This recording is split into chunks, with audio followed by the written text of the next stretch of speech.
स्वागत है दोस्तों। हरियाणा असिस्टेंट प्रोफेसर भर्ती परीक्षा के लिए जो क्लासेस हम चला रहे हैं, आज उसकी 7वीं क्लास है और इसमें हम प्रताप नारायण मिश्र जी के महत्वपूर्ण निबंध शिवमूर्ति के बारे में पढ़ेंगे। आपने देखा होगा कि यूजीसी नेट की परीक्षा की जो पाठ्यक्रम है उसका, वो और हरियाणा असिस्टेंट प्रोफेसर भर्ती परीक्षा का दोनों का पाठ्यक्रम हूबहू एक जैसा है। तो ये रचनाएं यूजीसी नेट की परीक्षा में भी काम देंगी आपको और हरियाणा असिस्टेंट प्रोफेसर भर्ती परीक्षा में भी। तो देखते हैं, सबसे पहले हम अपनी क्लास की शुरुआत में प्रताप नारायण मिश्र के परिचय के साथ। प्रताप नारायण मिश्र, इनका जन्म 24 सितंबर 1856 से 6 जुलाई 1894 को इनकी मृत्यु होती है। तो ये इनका जीवन काल है। जन्मक्रम वाले प्रश्नों की दृष्टि से इनके जन्म वर्ष को आपको ध्यान रखना है। भारतेंदु युग के प्रमुख हिंदी निबंधकार, कवि, नाटककार और पत्रकार थे। इस संबंध में संक्षिप्त रूप से हम देखते हैं, इनका जन्म उत्तर प्रदेश के उन्नाव जिले के बैजे नामक ग्राम में हुआ। ध्यान रखिएगा, जिला उन्नाव और गांव का नाम बैजा। मात्र 38 वर्ष की आयु में कानपुर में इनका देहांत हो गया, निधन हो गया। साहित्यिक योगदान के बारे में बात करें तो इनके निबंधों की कई सारी चर्चाएं हैं। आप लोगों ने पढ़ा भी होगा कई परीक्षाओं के दौरान, आप और धोखा निबंध के बारे में। हिंदी नवनीत, प्रताप पीयूष, प्रताप समीक्षा जैसे संग्रहों में उनके हास्य व्यंग्यपूर्ण और विचारात्मक निबंध संकलित हैं। वे सामाजिक और राजनीतिक एवं साधारण विषयों पर रोचक निबंध लिखते थे। रामचंद्र तिवारी जी ने हिंदी गद्य साहित्य के इतिहास में लिखा हुआ है कि ये आत्मव्यंजक प्रवृत्ति के निबंधकार थे। और आचार्य रामचंद्र शुक्ल जी ने लिखा कि ये बहुत चुहल और विनोदपूर्ण ढंग से अपने निबंध लिखते थे, अपने लेख लिखते थे। तो इन्हें उस संदर्भ में देखा जा सकता है। गंभीर से गंभीर विषयों पे बहुत आनंददायक दृष्टि से, बहुत ही विनोदपूर्ण दृष्टि से ये रचनाएं लिखते थे। काव्य में देखें, प्रेम पुष्पांजलि, लोकोक्त शतक, प्रताप लहरी, कानपुर महात्म्य उनकी प्रमुख रचनाएं हैं। नाटक के रूप में देखें तो कलि कौतुक, हठी हम्मीर, भारत दुर्दशा, गौ संकट और जुआरी खुआरी ये प्रहसन है। ये उनके प्रसिद्ध नाटक हैं। तो उनके परिचय के साथ हमने ये शुरुआत की। अब हम आते हैं जो पाठ्यक्रम की रचना है शिवमूर्ति, शिवमूर्ति निबंध के बारे में, कि दरअसल ये शिवमूर्ति क्या है।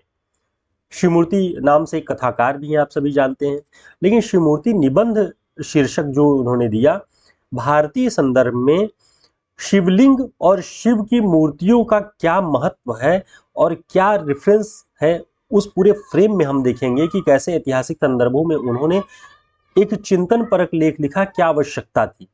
तो जब हम इन सारी चीजों को ध्यान में रखते हुए उनके कुछ कथनों को पढ़ेंगे तो हम समझ जाएंगे कि इसे लिखने की आवश्यकता क्या थी उन्हें। एक मोटा मोटा सारांश हम यहाँ पे देख लेते हैं। शिवमूर्ति निबंध में प्रताप नारायण मिश्र समाज में व्याप्त धर्म के गलत इस्तेमाल और मूर्ति पूजा के अंधविश्वासों को अपने वैचारिक चिंतन के माध्यम से उजागर करते हैं। निबंध का विचार एक ऐसी मूर्ति के इर्द गिर्द घूमता है जिसे लोग भगवान शिव की मूर्ति मानकर पूजने लगते हैं। शिवमूर्ति के रूप में पूजते जरूर हैं, लेकिन उसके बहुत सारे महत्व और उसकी स्थापनाओं के विषय में कोई परिचित नहीं होता और अपने पाठक समाज को उन सारी स्थापनाओं, सारे महात्म्यों से परिचित कराना वे अपना कर्तव्य और दायित्व समझते हैं और यही प्रयास वे इस निबंध के माध्यम से करते हैं। यह मूर्ति वास्तव में कोई चमत्कारी या दैवीय मूर्ति नहीं है, बल्कि एक साधारण पत्थर या मानव निर्मित वस्तु होती है। लोग अंधविश्वास के चलते इसे चमत्कारी मान लेते हैं और इसके प्रति अंधभक्ति भाव दिखाने लगते हैं। ये समाज में आमतौर पर व्याप्त है कि मूर्तियों के प्रति जो अंधश्रद्धा है, वो चीजें आज के दौर में और प्रबल हुई हैं कि धर्म को लेकर के, धर्म के एक विभ्रष्ट रूप को लेकर के समाज में प्रवृत्तियां बढ़ती जा रही हैं। धर्म और बहुत सारे देवी देवताओं के जितने भी पौराणिक आख्यान हैं, उन सब चीजों का एक डिमीन किया जा रहा है। अगर आप उसको देखेंगे, शुरुआती जो निबंधकार थे हिंदी साहित्य के, चाहे वो प्रताप नारायण मिश्र हैं, बालकृष्ण भट्ट हैं, भारतेंदु हरिश्चंद्र हैं, इन लोगों ने जब भी धर्म पे विचार किया, बहुत गंभीरता पूर्वक विचार किया और समाज की आवश्यकताओं के अनुरूप धर्म और तमाम नीतियों को परिवर्तित करने या उसे मोड़ने का सारा प्रयास उनके लेखन में दिखाई पड़ता है और उनके चिंतन में भी। हम आगे इस निबंध की महत्वपूर्ण पंक्तियों के माध्यम से भी ये बात देखेंगे। मिश्र जी इस स्थिति का उपयोग करके तत्कालीन समाज में धार्मिक पंडितों, पुजारियों और ढोंगियों द्वारा जनता को ठगे जाने की प्रवृत्ति पर तीखा व्यंग भी करते हैं। वे हास्य के साथ यह दर्शाते हैं कि कैसे लोग बिना तर्क और विवेक के चमत्कारों के पीछे भागते हैं, और मूर्तियों के पीछे भागने वाला चमत्कारों के पीछे ही भागेगा जब तक मूर्ति का महात्म्य उसे नहीं ज्ञात होगा कि मूर्तियां किन धातुओं की बनती हैं, किन किन धातुओं की बनती हैं, उनका रूप आकार कैसा होता है और उनका असल मकसद क्या है, ये बताने का प्रयास इस निबंध में है। साथ ही निबंध में यह संदेश भी निहित है कि सच्ची आस्था विवेक और नैतिकता पर आधारित होनी चाहिए। जो मनुष्य की आस्था चाहे देवी देवताओं पर हो या किसी भी प्राकृतिक शक्ति पर हो, वो विवेक और नैतिकता दोनों दृष्टियों से खुली आंख से उसे देखना चाहिए, न कि अंधविश्वास और पाखंड पर आधारित होना चाहिए। तो ये मोटा मोटा उसका सारांश निष्कर्ष था। अब हम इस निबंध की महत्वपूर्ण पंक्तियों के माध्यम से इन्हीं बातों को समझेंगे और देखेंगे कि क्या वास्तव में ऐसा ही है। देखते हैं, निबंध के शुरुआत में प्रताप नारायण मिश्र जी लिखते हैं कि हमारे ग्राम देव भगवान भूतनाथ सब प्रकार से अकथ्य, अप्रतर्क एवं अचिंत्य हैं। ध्यान रखिएगा, भगवान भोलेनाथ यानी शिव जी के विषय में ये तीन बातें जो प्रताप नारायण मिश्र जी ने लिखी हैं, इन्हें आपको ध्यान रखना होगा। अकथ्य, जिसके बारे में कुछ कहा नहीं जा सकता। अप्रतर्क, जिसके पीछे तर्क और वितर्क कुछ नहीं किया जा सकता। अचिंत्य, जिसके विषय में बहुत ज्यादा सोचा नहीं जा सकता। मनुष्य अपनी मानसिक शक्ति और भौतिक जीवन व्यापारों की परिधि के भीतर ही देवी देवताओं के ऊपर चिंतन करता है। वो उसके रूप पर भी चिंतन करेगा। तो इसी भौतिक संसार को ध्यान में रखते हुए ये सारी बातें निबंध में आएंगी कि कहीं शमशान और कहीं जो कब्रिस्तान है जहां लाशों को दबाया जाता है मिट्टी के नीचे, तो भारत में ऐसी परंपराएं नहीं थी। लेकिन जहां ऐसी परंपरा रही है वहां दुनिया से जब विराग दिखाया जाता है, राग की खत्म होने की अवस्था दिखाई जाती है, तो वहां कब्रिस्तान बीच में प्रतीक के रूप में आता है, लेकिन हमारे यहाँ शमशान आता है। तो कहीं ना कहीं मनुष्य की चेतना की पहुंच में जो चीजें होती हैं वो अपने विवेक और बुद्धि के दायरे में उसको प्रतीक के रूप में इस्तेमाल करता है। ये बातें अभी आपको दिखाई पड़ेंगी। तो कहते हैं कि भगवान भूतनाथ सब प्रकार से अकथ्य, अप्रतर्क और अचिंत्य हैं, तो भी उनके भक्तजन अपनी रुचि के अनुसार उनका रूप, उनका गुण, स्वभाव कल्पित कर लेते हैं। उनके विषय में चिंतन नहीं किया जा सकता, बहुत अधिक कहा नहीं जा सकता, लेकिन फिर भी भक्त ऐसा होता है कि वो कुछ न कुछ तय कर लेता है कि इस आकार का होगा हमारा ईश्वर, ऐसा उसका गुण होगा, ऐसा स्वभाव होगा। और सगुण भक्ति में आपने ये देखा होगा। लेकिन निर्गुण भक्ति में इसके उलट है। वो जानता है निर्गुण भक्त जो है कि उसका न कोई गुण है, न कोई रूप है, न कोई स्वभाव है, वो निराकार है। तो सगुण और निर्गुण की बहुत सारी कल्पनाएं और बहुत सारे तर्क भी एक दूसरे से लड़ते भिड़ते भी दिखाई पड़े होंगे आपको सूरदास और तुलसीदास को पढ़ते हुए। वे लिखते हैं कि उनकी सब बातें सत्य हैं, अतः उनके विषय में जो कुछ कहा जाए सब सत्य है। यानी आप ईश्वर सत्य है, और उसके विषय में आप कुछ असत्य भी कहते हैं तो वो भी सत्य ही माना जाएगा। यही बात वो कह रहे हैं कि उनके बारे में तो सारी बातें सत्य हैं और जो कुछ उनके विषय में कहा जाए वे सब सत्य हैं। मनुष्य की भांति वे नाड़ी आदि बंधन में बद्ध नहीं है। नाड़ी बंधन यानी मनुष्य के रूप में उनकी न कोई ग्रंथियां हैं, न कोई उनका हाथ है, न पैर है, न मुख है। तो नाड़ी बंधन से बहुत दूर है, मुक्त है। इसलिए जो कुछ भी आप कह देंगे वो सारी चीजें उस ईश्वर के बारे में सत्य हो जाएंगी। लेकिन इससे हम उनको निराकार कह सकते हैं और प्रेम दृष्टि से अपने हृदय मंदिर में उनका दर्शन करके साकार भी कह सकते हैं। ईश्वर निराकार अवश्य है, लेकिन प्रेम की दृष्टि से जब हम उसे अपने हृदय के मंदिर में देखते हैं, उसका दर्शन करते हैं, तब हम उसे साकार कहने लगते हैं और साकार कह सकते हैं। तो बाहर जो निराकार है वो हमारे प्रेम रूपी हृदय में, मंदिर में वो साकार रूप ग्रहण कर लेता है। यही बात पूरे निबंध का मूल आधार है। आप अंत में भी यही देखेंगे कि वो कहते हैं कि प्रेम दृष्टि ही बहुत आवश्यक है ईश्वर के लिए, और अपने हृदय के मंदिर में हम जब तक उसे नहीं महसूस करते तब तक बाहर के सारे विधि विधान, सारे जितने भी प्रक्रियाएं की जाती हैं धर्म संबंधी आडंबर, वो सब व्यर्थ है। इससे बेहतर है कि आप कुछ और काम कर लें, ये प्रताप नारायण मिश्र जी कहते हैं। वे लिखते हैं कि यथा तथ्य वर्णन उनका कोई नहीं कर सकता, ईश्वर का यथा तथ्य वर्णन कोई नहीं कर सकता, तो भी जितना कुछ अभी तक कहा गया है और आगे जितना कुछ कहा जाएगा सब शास्त्रार्थ के आगे निरी बकबक है और विश्वास के आगे मन शांत कारक सत्य है।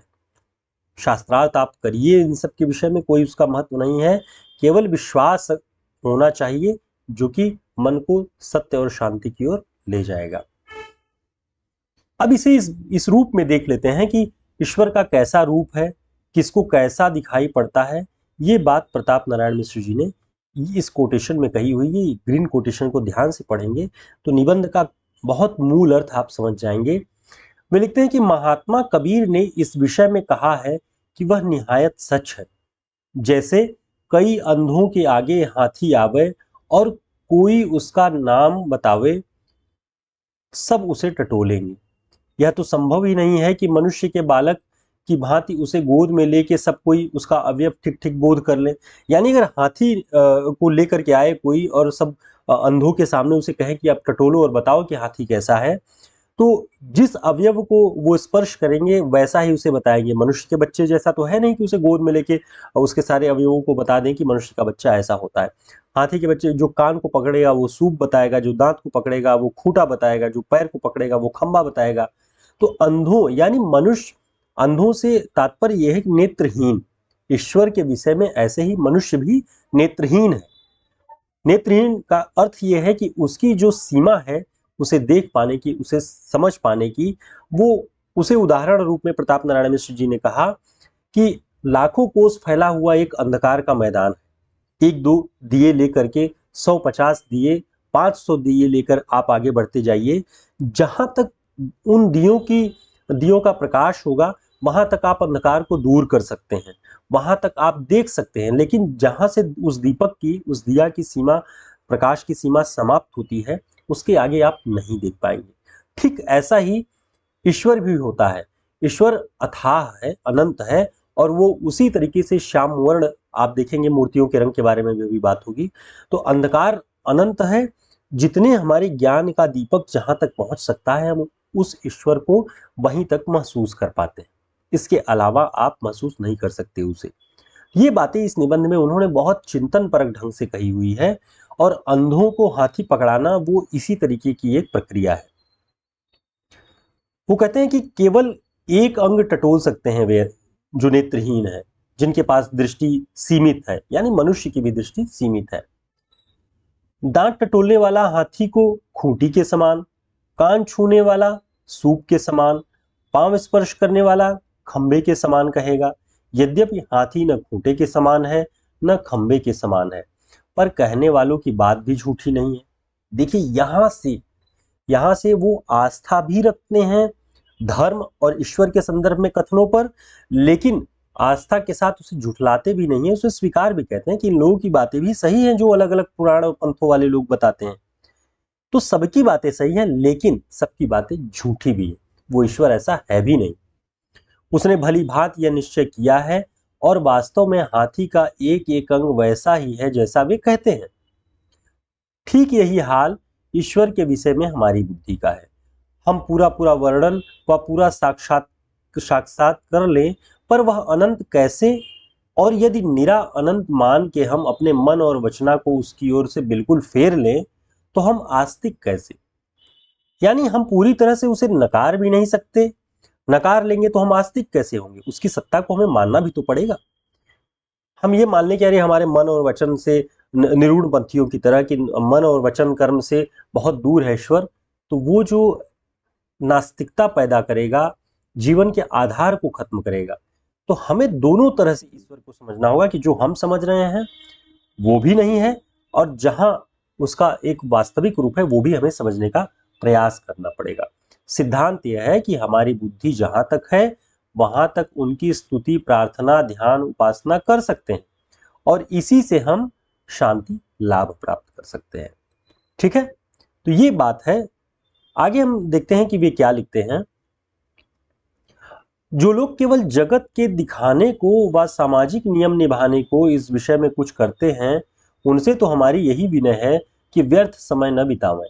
जितनी देर पूजा पाठ करते हैं, जितनी देर माला सरकाते हैं, उतनी देर कमाने खाने गुनने पढ़ने में ध्यान दें तो भला हो।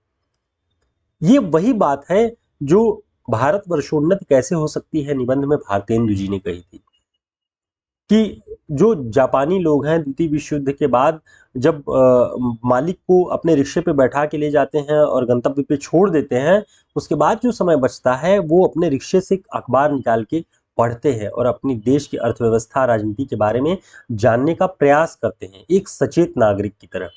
और यही बात प्रताप नारायण मिश्र भी कहते हैं कि जगत को दिखाने के लिए या सामाजिक नियम के लिए आप ईश्वर के विनय करिए और ये सारी चीजें व्यर्थ है। इससे अच्छा है कि आप कुछ काम करिए, कुछ कमाने खाने की बात करिए, पढ़ने गुनने में ध्यान दें। ये उस दौर के सभी निबंधकारों का ये स्वर है, समाज सुधार। मनुष्य के बीच में उनके समाज में नव चेतना, नवजागरण की चेतना का प्रसार करना और धर्म कर्म के बीच में जो बहुत फंसी हुई जनता थी उसे गतिशीलता प्रदान करना इन सब का काम था। आगे वे लिखते हैं कि हमारा यह लेख केवल उनके विनोदार्थ है जो अपनी विचार शक्ति को काम में लाते हैं और ईश्वर के साथ जीवित संबंध रख के हृदय में आनंद पाते हैं तथा आप लाभकारक बातों को समझ के दूसरों को भी समझाते हैं। यही बात है कि वो अपने पाठक समाज के विनोदार्थ, विनोद के लिए ये बात लिख रहे हैं जो अपनी विचार शक्ति से काम करते हैं और ईश्वर के साथ केवल आडंबरपूर्ण संबंध नहीं मानते, एक जीवित संबंध मानते हैं और हृदय में उसको स्थान देके, उसके गुणों को स्थान देके आनंद प्राप्त करते हैं और उससे जो लाभ होता है, जो सकारात्मकता मिलती है, वो दूसरों को समझाते हैं।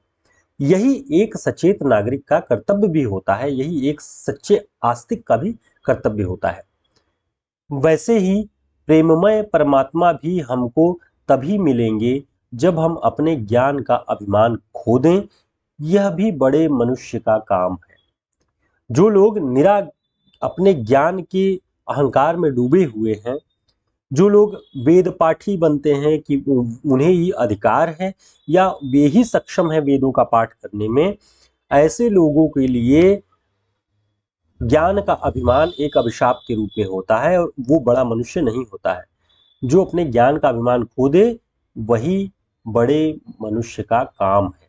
ये बात प्रताप नारायण मिश्र जी इस निबंध में लिखते हैं। तो देखिए बात इतनी सी थी कि धर्म कर्म के विषय में जो भी आडंबर फैला हुआ था उन सभी को तोड़ने की बात और गतिशीलता की बात विचारों में करते हैं। अब ध्यान देंगे हम इस निबंध में कि मूर्ति को केंद्र में उन्होंने क्यों रखा और जो मूर्ति संबंधी कुछ कुछ महत्वपूर्ण बातें जो परीक्षाओं की दृष्टि से हैं वो हम देखेंगे। प्रताप नारायण मिश्र जी ने ईश्वर की मूर्तियों के बारे में बात किया कि 6 पदार्थों की मूर्तियां प्रायः भारत में लोग बनाते हैं अपने ईश्वर की आराधना अर्चना करने के लिए। पहली जो है वो सबसे प्रचलित है पाषाण की मूर्ति, पत्थर की मूर्ति। दूसरी धातुओं की, पीतल, तांबा, सोना, चांदी, जिस भी धातु की सक्षमता है उस धातु की मूर्तियां। तीसरा रत्नमयी, रत्नों की, हीरा, पन्ना, अलग अलग तरह के रत्नों की, जो जितना सक्षम है वो वैसे वैसे अपने ईश्वर के मूर्तियों के पदार्थ बदलता जाता है। चौथा है मृत्तिका, मिट्टी, मिट्टी की मूर्ति। ये जो प्रकार है वो सर्व सुलभ है और ईश्वर की जो सत्ता है वो सर्व सुलभ होने के लिए ही है। वो केवल और केवल धातु की मूर्तियों वाले व्यक्तियों के लिए उसकी सत्ता नहीं है, रत्नमयी मूर्तियों के लिए उसकी सत्ता नहीं है। जो लोग मिट्टी से भी उसकी मूर्तियां बना के पूजते हैं, ईश्वर उनके लिए भी उतना ही अपना अस्तित्व रखता है। ये बातें इसमें लिखी गई है। पांचवा है गोबर की मूर्ति। गोबर की मूर्ति का भी इन सारी मूर्तियों को, इन सारे धातुओं और पदार्थों के बने हुए मूर्तियों का क्या महत्व है, क्या गुण है, वो सारी इस निबंध में उन्होंने बताई है, वो हम देखेंगे। और छठा है पारे की मूर्ति। पारे की मूर्ति भी बनाई जाती है। अब देखिए सभी धातुओं की जो मूर्तियां हैं उसके बारे में थोड़ी थोड़ी जानकारी प्रताप नारायण मिश्र जी ने लिखी है, वो हम देखते हैं। मूर्ति बहुधा पाषाण की होती है, जिसका प्रयोजन यह है कि उनसे हमारा दृढ़ संबंध है। जितना दृढ़ पाषाण है, पत्थर है, उतना ही हमारा संबंध भी उससे दृढ़ है। दृढ़ वस्तुओं की उपमा पाषाण से दी जाती है। हमारे विश्वास की नींव भी पत्थर पर है। हमारा धर्म पत्थर का है। ऐसा नहीं है कि सहज में और का हो जाए। इसमें बड़ा सुविधा यह है कि एक बार बनवा के रख ली जाए तो कई पीढ़ी को छुट्टी हुई, चाहे जैसे असावधान पूजक आवे कोई हानि नहीं हो सकती। कितना भी लापरवाह, कितना भी अज्ञानी पूजक आए, उससे मूर्ति को कोई हानि नहीं होगी, क्योंकि वो पत्थर है, वो मजबूत है और कई पीढ़ी तक के लिए ठीक है। दूसरे प्रकार की जो मूर्ति उन्होंने बताई, धातु की मूर्ति। धातु की मूर्ति से यह अर्थ है कि हमारा स्वामी द्रवणशील अर्थात दयामय है। ये सारी पंक्तियां प्रताप नारायण मिश्र जी की हैं। वो द्रवणशील है, दयामय है। जहां हमारे हृदय में प्रेमाग्नि धधकी कि हमारा प्रभु हम पर पिघल उठा। धातु की मूर्तियां बनाने का तात्पर्य, जो जिन लोगों ने बनाना शुरू किया उन्होंने यही तर्क दिया कि ईश्वर जो है वो द्रवणशील है। जैसे धातुएं ताप पाकर गलने लगती हैं, वैसे ही जब हमारे भीतर प्रेम की अग्नि प्रज्वलित होगी ईश्वर के प्रति, तो हमारा ईश्वर भी पिघलेगा, द्रवित होगा, हमसे मिलेगा। यदि हम सच्चे तदीय हैं तो वह हमारी दशा के अनुसार बरतेंगे। यह नहीं कि उन्हें अपना नियम पालन करने से काम, हम चाहे मरे या जिए। तो ये बातें धातु की मूर्ति के बारे में लिखी है। अब देखते हैं रत्नमयी मूर्ति, हीरा पन्ना आदि से बनी हुई मूर्तियां। इनसे भाव यह है कि हमारा ईश्वरीय संबंध अमूल्य है। ईश्वर से हमारा जो संबंध है वो अमूल्य है, उसका कोई मोल नहीं है। धातु चाहे जितनी रत्न महंगे हों, लेकिन हमारा ईश्वर से जो संबंध है वो बहुत अमूल्य है। जैसे पन्ना पुखराज की मूर्ति बिना एक गृहस्थी भर का धन लगाए हाथ नहीं आती, यह तो बड़े अमीर का साध्य है। यानी आप पूरी गृहस्थी भर का धन लगा दीजिए, तब जाके इन रत्नमयी मूर्तियों को बनवा सकते हैं। तो ये तो अमीरों का साध्य है, सामान्य मनुष्यों का नहीं। वैसे ही प्रेममय परमात्मा भी हमको तभी मिलेंगे जब हम अपने ज्ञान का अभिमान खो दें। तो परीक्षाओं की दृष्टि से ये आपको ध्यान रखना चाहिए कि प्रेममय परमात्मा कब प्राप्त होते हैं भक्तों को। तो प्रताप नारायण मिश्र जी ने लिखा कि हमको तभी मिलेंगे जब हम अपने ज्ञान का अभिमान खो दें। यह भी बड़े मनुष्य का काम है। बड़ा मनुष्य, श्रेष्ठ मनुष्य, उदात्त मनुष्य और वास्तव में मनुष्य वही होगा जो अपने ज्ञान का अभिमान खो देता है। आगे देखते हैं मृत्तिका की मूर्ति। मिट्टी की मूर्ति का क्या महत्व उन्होंने बताया है। उन्होंने बताया कि मृत्तिका की मूर्ति का यह अर्थ है कि उनकी सेवा हम सब ठौर कर सकते हैं। ऐसा नहीं है कि मंदिर पहुंचने पर ही हम ईश्वर की पूजा अर्चना, जो आराधना अर्चना है वो कर पाएंगे। आप कहीं भी रह के मिट्टी की मूर्ति बना के उस ईश्वर की पूजा कर सकते हैं। इसका महत्व इस रूप में है, जैसे मिट्टी और जल का अभाव कहीं नहीं है, वैसे ही ईश्वर का वियोग कहीं नहीं है। धन और गुण का ईश्वर प्राप्ति में कुछ काम नहीं है, वह निर्धन के धन है। निर्धन के धन राम कहा जाता है। ये सब लिखने का अर्थ यह है कि जितना महत्व धातु और रत्न की मूर्तियों का है, उतना ही मिट्टी की मूर्ति का है।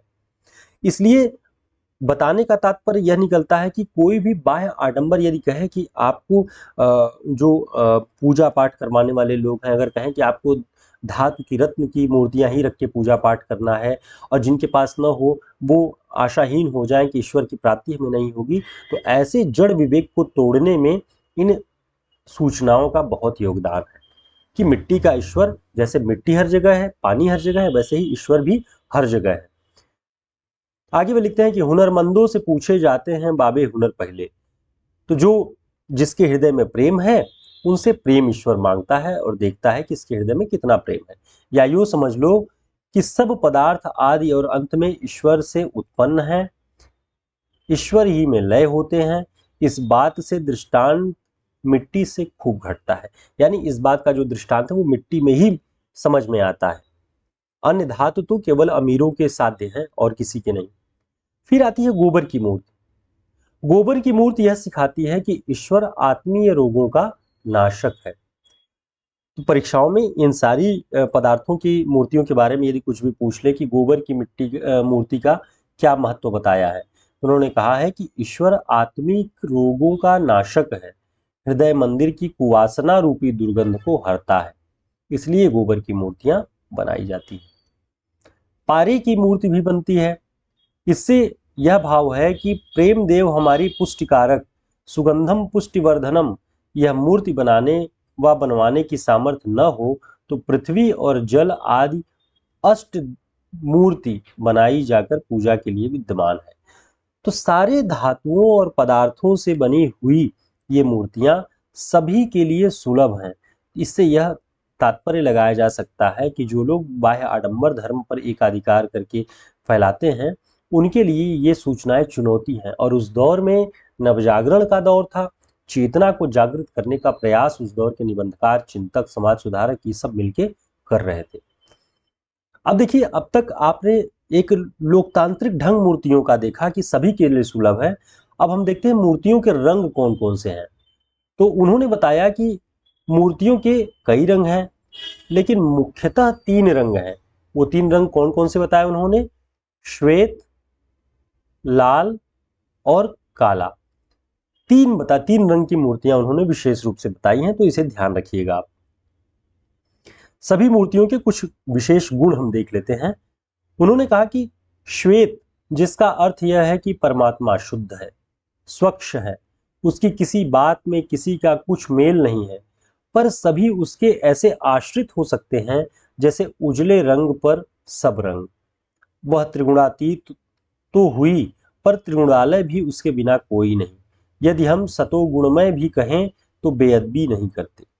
यानी जो श्वेत रंग की मूर्तियां हैं वो परमात्मा के शुद्ध और स्वच्छ रूप को दर्शाती हैं, और सतोगुणमय मूर्ति के रूप में वो हमारे सामने आती हैं। दूसरा, लाल रंग की मूर्तियां।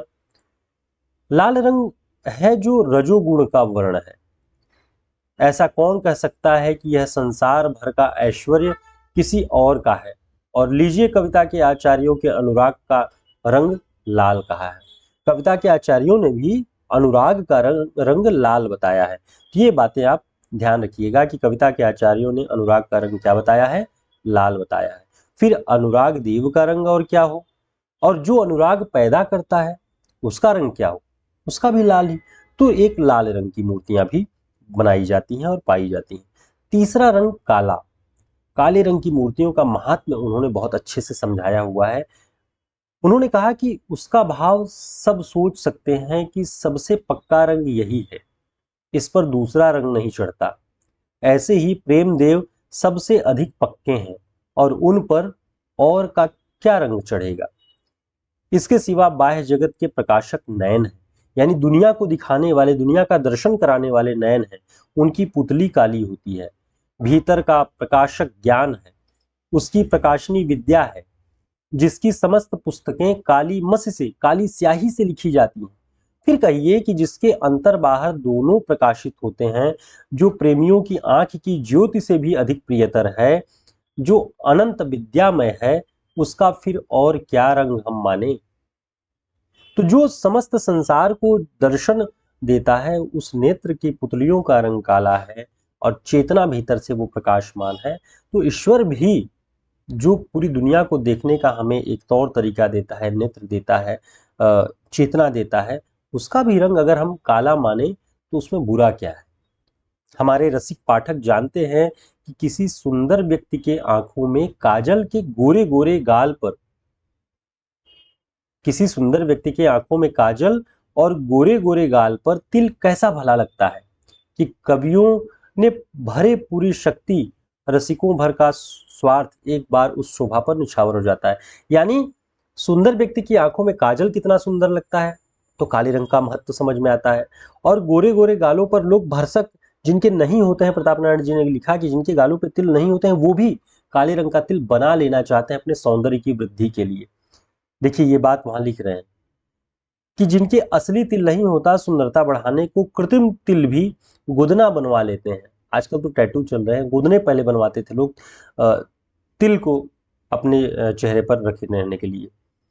फिर कहिए तो सर्व शोभामय परम सुंदर का कौन रंग कल्पना करोगे। समस्त शरीर में सर्वोपरि सिर है, उस पर केस कैसे होते हैं। फिर सर्वोत्कृष्ट देवाधिदेव का और रंग क्या हो सकता है। तो अलग अलग रंगों की मूर्तियों की बात हुई, अलग अलग पदार्थों और धातुओं से बनी मूर्तियों की बात हुई। रंगों की जो मूर्तियां हैं उनको बताने का तात्पर्य यही है कि किसी भी रंग से आप नफरत नहीं कर सकते, किसी पदार्थ की बनी मूर्तियों को हे नहीं कह सकते। जिसके पास सोना चांदी नहीं है, वो अगर मिट्टी की मूर्ति का पूजन करता है तो आप उसे नीचा या कमजोर मत समझिए। ये सारे भाव हैं और यही भाव आपको निबंध के अंत तक एक मजबूत पुष्टिकारक के रूप में दिखाई पड़ेंगे। अभी बताते हैं मूर्तियों का आकार कैसा हो। लिखते हैं प्रताप नारायण जी कि सच भी यही है कि जो वस्तु बाह्य नेत्रों से नहीं देखी जाती उसकी ठीक ठीक मूर्ति ही क्या, यानी निर्गुण लोग जो कहते हैं वो गलत नहीं कहते कि जो नेत्रों से नहीं देखा जा सकता उसकी मूर्ति ही क्या है। क्या मूर्ति बनाएंगे आप? आनंद की कैसी मूर्ति? आनंद की तो कोई मूर्ति नहीं बनाई जा सकती। दुख की कैसी मूर्ति? रागिनी की कैसी मूर्ति? केवल चित्तवृत्ति, केवल उसके गुणों का कुछ द्योतन, बस ठीक शिव मूर्ति यही है। असल में शिव मूर्ति यही है, प्रताप नारायण जी लिखते हैं। निबंध का शीर्षक यहीं से तय होता है कि दुख की कोई मूर्ति नहीं होती, रागिनी की कोई मूर्ति नहीं होती, आनंद की कोई मूर्ति नहीं होती, और ऐसा ही ठीक जो है वो शिव है। ठीक यही रूप शिव का है और यही शिव की मूर्ति हम समझ सकते हैं। सृष्टिकर्तृत्व, अचिंत्यत्व, अप्रतिमत्व, कई एक बातें लिंगाकार मूर्ति से ज्ञात होती हैं। उस शिव मूर्ति से कई बातें हम जोड़ सकते हैं। ईश्वर यावत संसार का उत्पादक है, समस्त संसार का उत्पादक है। ईश्वर कैसा है यह बात पूर्ण रूप से कोई नहीं वर्णन कर सकता, अर्थात उसकी सभी बातें गोल है। बस जब सभी बातें गोल हैं तो उनके चिन्ह भी हमने गोलमोल कल्पना कर लिया।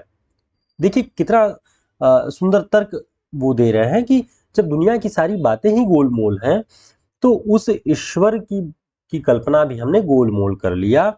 यदि नतस्य प्रतिमास्ति का ठीक अर्थ यही है कि ईश्वर प्रतिमा नहीं है, तो इसके ठीक विपरीत ठीक सिद्धि ज्योतिर्लिंग से ही, इसकी सिद्धि ज्योतिर्लिंग से ही होगी, क्योंकि जिसमें हाथ पांव मुख नेत्र आदि कुछ भी नहीं है उसे प्रतिमा कौन कह सकता है। शिव की असल मूर्ति जो है वो मूर्तिहीन है। अच्छा, मूर्तिहीन है तो उसे प्रतिमा कौन कह सकता है?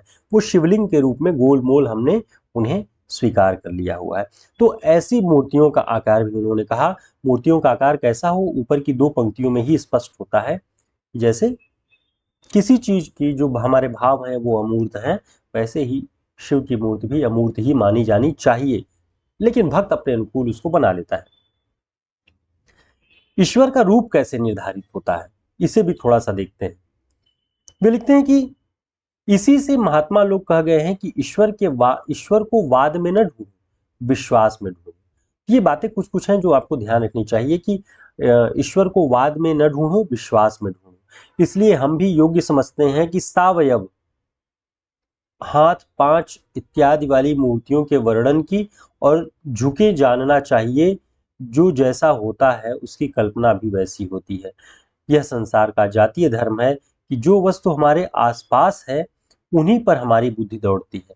अब देखिए, हमने ये बात जो आपको शुरुआत में ही बताई कि हमारे यहाँ शमशान की कल्पना है, कब्रिस्तान की कल्पना नहीं है। तो जब दुनिया से राग खत्म होता है, जिसका जो वैरागी हो जाता है, तो वो दुनिया को शमशान की तरह दिखता है। लेकिन पश्चिमी देशों में या इस्लाम में आप देखेंगे, वहाँ जो है जब दुनिया से वैराग्य होता है तो वहाँ पर कब्रिस्तान की कल्पना की जाती है। तो जिसकी जैसी दुनिया होती है, जैसी वस्तु हमारे आसपास होती है, हमारी बुद्धि भी वैसी ही दौड़ती है। उदाहरण के तौर पे यही बात है कि फारस, अरब और इंग्लिश के देश के कवि जब संसार की अनित्यता का वर्णन करते हैं तो कब्रिस्तान का नक्शा खींचेंगे, क्योंकि उनके यहाँ शमशान होते ही नहीं है। वे यह न कहें तो क्या कहें कि बड़े बड़े बादशाह खाक में दबे हुए सोते हैं। यदि कब्र का तख्ता उठाकर देखा जाए तो शायद दो चार हड्डियां निकलेंगी जिन पर यह नहीं लिखा कि यह सिकंदर की हड्डी है या दारा की, इत्यादि। तो ये बातें वे लिखते हैं कि जैसी हमारी दुनिया होती है, जैसी वस्तुएं हमारे आसपास होती हैं, हमारी कल्पना भी वैसी ही आगे बढ़ती हैं। ईश्वर के रूप निर्धारण में भी यही बातें काम करती हैं। मनुष्य अपने ईश्वर का रूप मनुष्य के रूप में ही बनाता है, घोड़े के रूप में नहीं बनाता कि घोड़े का चेहरा बना दे या किसी अन्य पशु जीव जंतु का चेहरा बना दे। हालांकि बाद में मनुष्य की विचार बुद्धि बढ़ी जैसे जैसे, तो वराह का अवतार या अलग अलग अवतार की भी कल्पना की गई है। नरसिंह का अवतार जिसमें सिंह बने हुए हैं। तो कहीं ना कहीं ये बातें निर्धारित करती हैं कि हमारे इर्द गिर्द कौन सी चीजें। अब ये बात बहुत महत्वपूर्ण है इस निबंध की। हमने कोटेशंस इसलिए रखे हुए हैं यहाँ पे कि हम कोटेशंस के माध्यम से, उद्धरण के माध्यम से आपको बता पाएं कि निबंध क्या है, इसमें क्या लिखा हुआ है। केवल सारांश बता देने से आप वहां तक नहीं पहुंच पाएंगे जो वो कहना चाह रहे हैं। हम अपने मन की बात तो आपसे सारांश के रूप में कह देंगे जो हमारे विचार हैं, लेकिन वो क्या लिखते हैं इससे भी परिचित होना थोड़ा सा जरूरी होता है। वे लिखते हैं कि मरने के पीछे तो कैलाश वास में विश्वास की बात है। हमने न कैलाश देखा है, न किसी देखने वाले से कभी वार्तालाप या पत्र व्यवहार किया है। अब देखिए ये विनोदपूर्ण बात ही है कि हम मरने के पीछे कैलाश में हमें जगह मिलेगी, स्वर्ग में जगह मिलेगी, ये विश्वास की बात है। ऐसे किसी व्यक्ति से न कोई बातचीत हुई है, न पत्र व्यवहार हुआ है मेरा। हाँ, यदि होता होगा तो प्रत्येक मूर्ति पूजक को ही रहेगा, पर हमारी इस अक्षरमयी मूर्ति के सच्चे सेवकों को संसार में ही कैलाश का मुख प्राप्त होगा। वे कहते हैं कि अगर होता होगा, वास्तव में कोई कैलाशवास होता होगा मृत्यु के बाद, तो मूर्ति पूजकों को मिल जाना चाहिए, वो पा जाएंगे।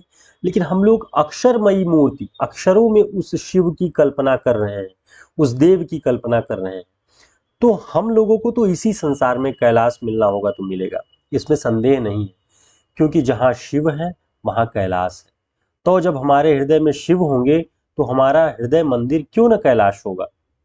हे विश्वनाथ, कभी हमारे हृदय मंदिर को कैलाश बनाओ। तो हृदय के मंदिर को वास्तविक मंदिर ईश्वर या देव की प्रताप नारायण मिश्र जी कहते हैं। इस बात को आपको ध्यान रखना है। तो सारी बातें यहाँ पर देखते देखते हम यहाँ कई सारी चीजें हैं जो हमें ध्यान देना पड़ेगा। जैसे ये लिखते हैं कि जिस प्रकार अन्य धातु पाषाणादि निर्मित मूर्तियों को हम रामनाथ, वैद्यनाथ, आनंदेश्वर, खेरेश्वर आदि नाम होता है, वैसे ही इस अक्षरमयी शिव मूर्ति के अगणित नाम है। ध्यान रखेंगे इस बात को, परीक्षाओं की दृष्टि से उपयोगी है। क्योंकि लेखन कर्म में लगा हुआ, पठन पाठन में लगा हुआ जो व्यक्ति है, जो ईश्वर के बारे में ऐसा सोचेगा, वो अपने ईश्वर को कैसा सोचता है और तब नामकरण क्या करता है, तो वो कहेगा हृदयेश्वर, मंगलेश्वर, हृदय में बसने वाला, मंगल करने वाला, भारतेश्वर, पर मुख्य नाम प्रेमेश्वर है। अब प्रेमेश्वर कहने से कोई दुविधा न हो, इसलिए कहते हैं कि प्रेम का ईश्वर न समझ बैठे कोई। इसका मुख्य अर्थ है प्रेममय ईश्वर, जिसके भीतर प्रेम का वास हो, जो प्रेम से परिपूर्ण है जो ईश्वर। और हम भी जब अपने हृदय के भीतर वो प्रेम जागृत करेंगे, तभी वो हमारे हृदय के मंदिर में विराजमान होगा। तो ये कहीं ना कहीं ऐसे ढोंग को जो बाहर फैला हुआ है, वो उसे खत्म करना चाहते हैं।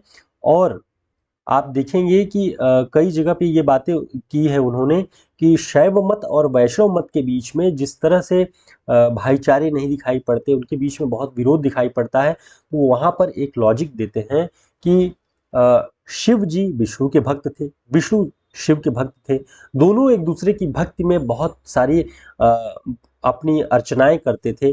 जैसे शिव जी के सिर पर गंगा जी विराजमान थी, तो उसका ये एक तो प्रतीक ये हुआ, प्रताप नारायण जी कहते हैं कि संसार की सबसे अमूल्य संपदा धरोहर को उन्होंने अपने सिर पर धारण किया हुआ है। दूसरी महत्वपूर्ण बात उन्होंने कही कि शैवों और वैष्णवों के बीच में सामंजस्य स्थापित करने के लिए जो अगुण ही सगुण ही नहीं कछु भेदा, शैव शाक्त में जो तुलसीदास जी ने भी प्रयास किया कि भेद खत्म हो, वही बात यहाँ भी वे करते हैं कि शिव जी गंगा को विराजमान करते हैं अपने सिर पर, इसलिए कि वो विष्णु भक्त है और विष्णु जी के पैर से ही गंगा जी की जलधारा उत्पन्न हुई मानी जाती है। तो विष्णु जी के पैर से जो चीज उत्पन्न हुई उसे वे अपने मस्तक पर धारण करते हैं। तो यानी वो वैष्णव धर्म को, वैष्णवता को अपने हृदय से, अपने सिर से लगाते हैं शिव जी।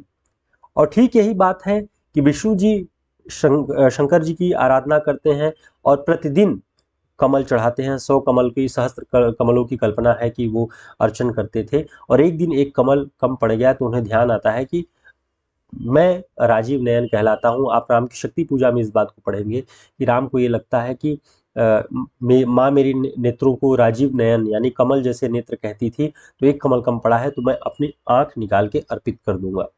यही बात यहाँ पर उन्होंने बताया कि शंकर भगवान को उन्होंने अपनी एक आंख तक जो है वो अर्पित कर दी थी। तो कहीं ना कहीं इतना जो एक दूसरे के बीच में आदान प्रदान है, सम्मान है, एक दूसरे का स्वीकार है, उससे वैष्णवों और शाक्तों को तो पूरी तरह से एक दूसरे का सम्मान करना चाहिए, एक दूसरे को विरोधी नहीं होना चाहिए। ये सारी बातें इसमें कही गई हैं। अंत देखते हैं तो लिखते हैं कि जहां तक सहृदयता से विचार कीजिएगा वहां तक यही सिद्ध होगा कि प्रेम के बिना वेद झगड़े की जड़ है, धर्म बेसिर पैर के काम, स्वर्ग से चिल्ली का महल, मुक्ति प्रेत की बहन है। ईश्वर का तो पता ही लगना कठिन है। ये सारी चीजें व्यर्थ आडंबर सिद्ध होंगी यदि आपके हृदय में प्रेम नहीं है, ईश्वर के प्रति, संसार के प्रति, लोगों के प्रति। ब्रह्म शब्द की नपुंसक अर्थात है, यानी ये सारी चीजें जो वेद है, जो पुराण है, जो स्वर्ग की कल्पना है, मुक्ति की बात है, ये सब जो है ब्रह्म शब्द की नपुंसक अर्थात है। कोई अर्थ ही नहीं है अगर हृदय में प्रेम नहीं। और हृदय मंदिर में प्रेम का प्रकाश है तो संसार शिवमय है, क्योंकि प्रेम ही वास्तविक शिवमूर्ति अर्थात कल्याण का रूप है। तो आपने देखा कि शिवमूर्ति निबंध में प्रताप नारायण मिश्र जी ने किस तरह से शिव मूर्ति के माध्यम से मूर्तियों का महात्म्य, मूर्तियों का रंग, मूर्तियों का स्वरूप, ईश्वर के स्वरूप, शैव और वैष्णव, इन सभी के जो संप्रदायों के बीच मत भिन्नता थी, इन सभी को खत्म करने की बात और चेतना का प्रसार करने का प्रयास किया हुआ है कि आप आस्तिक बने रहिए, लेकिन ईश्वर की सत्ता को समझिए कि आप उसे जानते भी हैं और नहीं भी जानते। केवल जो इस घमंड से या इस अभिमान से कहे कि वही जानता है ईश्वर के बारे में, पूरी तरह से जानता है, एक वर्ग, एक संप्रदाय नहीं जानता उस ईश्वर को, ऐसे लोग अज्ञानी हैं। ये बात उन्होंने दिखाया इस निबंध में। उम्मीद है इस निबंध के मूल भाव को, मूल मंतव्यों को आप समझ गए होंगे, इसके महत्वपूर्ण उदाहरणों तक आपकी पहुंच बन पाई होगी, तो ये क्लास सार्थक होगी।